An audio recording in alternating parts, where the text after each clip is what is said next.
ಮುಂದಿನ ರಾಶಿ ಧನುಸ್ಸು ರಾಶಿಯವರ ಭವಿಷ್ಯ. ಸಾಧಾರಣವಾಗಿ ಧನುರಾಶಿಗೆ ಏನು ಅಂದರೆ 7.5 ಬಿಟ್ಟು ಹೋಗಿದೆ, ಒಳ್ಳೆಯದು. ಸ್ಥಾನಪಲ್ಟನ ಒಂದು ಆಗುತ್ತೆ, ಹೊಸ ಮನೆಗಳನ್ನು ಕೊಂಡ್ಕೊಳ್ಳೋದು, ಹೊಸ ಭೂಮಿಗಳನ್ನು ಕೊಂಡ್ಕೊಳ್ಳೋದು.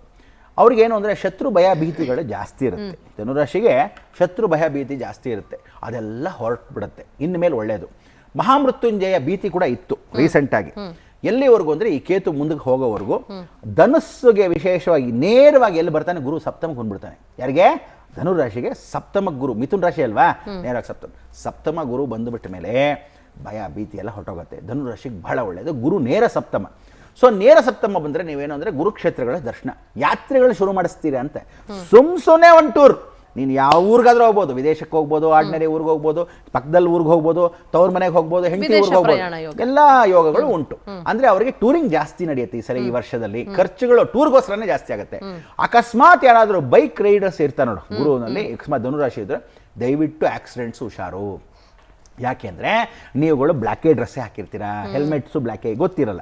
ಸೊ ನೀವೆಲ್ಲ ಏನು ಮಾಡಬೇಕು, ಗಣಪತಿ ಡಾಲರ್ಗಳನ್ನೋ ಅಥವಾ ಒಂದು ಗಣಪತಿನ ದಯವಿಟ್ಟು ಬೈಕ್ ರೈಡರ್ಸು, ಕಾರ್ ಡ್ರೈವರ್ಸು ಇವರೆಲ್ಲ ರಾತ್ರಿ ಪ್ರಯಾಣ ನಿಷೇಧ. 6 ಗಂಟೆ ಮೇಲೆ ಪ್ರಯಾಣ ಮಾಡಿಬಿಡಿ. ಹೋಗೋಗಿದ್ದ 4:15 ಹೊರಟ್ಬಿಡಿ. ಇಲ್ವಾ ಮೊದಲೇ ಮನೆಗೆ ಬಂದು ತಿರುಗಿ ವಾಪಸ್ ಹೋಗಬೇಡಿ. ನಿಮ್ಗೆ ಅಕಸ್ಮಾತ್ 8 ಗಂಟೆ ಫಂಕ್ಷನ್ ಇತ್ತು ಅಂದರೆ 4 ಗಂಟೆಗೆ ಹೊರಟೋಗಿ ಆ ಫಂಕ್ಷನ್ ಮುಗಿಸು 12 ಗಂಟೆಗೆ ಬನ್ನಿ, ಬೇಡ ಅಂದಿಲ್ಲ. ಮನೆಗೆ ಬಂದು ತಿರುಗಿ ನಾನು 6 ಗಂಟೆಗೆ ಹೊರಡಬೇಕು ಅಂಥದ್ದು ಪ್ರಯಾಣಗಳು ನಿಷೇಧ, ಹುಷಾರು. ಆಮೇಲೆ ದಯವಿಟ್ಟು ನೀವುಗಳೆಲ್ಲ ಏನು ಅಂದರೆ ಮಾರಮ್ಮ ಅಂದರೆ ಕುಲದೇವತೆ ಮಾರಮ್ಮಂದ್ರನ್ನ ಅಂಥ ಸ್ಮರಣೆಗಳು ಮಾಡ್ಬೇಕು. ಎಲ್ಲಮ್ಮ, ಮಾರಮ್ಮ ಈ ಥರದ ದೇವತೆಗಳನ್ನ ಬಹಳ ಚೆನ್ನಾಗಿ ಸ್ಮರಣೆ ಮಾಡಿಕೊಂಡ್ರೆ ಉತ್ತಮ. ಯಾರಿಗೆ? ಧನುರಾಶಿಯವರಿಗೆ.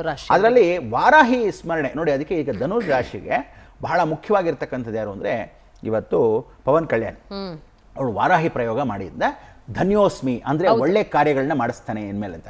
ಇನ್ನು ಮೇಲೆ ಧನುರಾಶಿಯವರಿಂದ ಒಳ್ಳೆ ಕಾರ್ಯಗಳನ್ನ ನಡೆಯುತ್ತೆ, ಹೊಸ ಕಾರ್ಯಗಳು ನಡೆಯುತ್ತೆ ಅಂತ ವಿಶೇಷವಾಗಿ ನಡೆಯತಕ್ಕಂಥ. ಖಂಡಿತ ಗುರುಗಳೇ.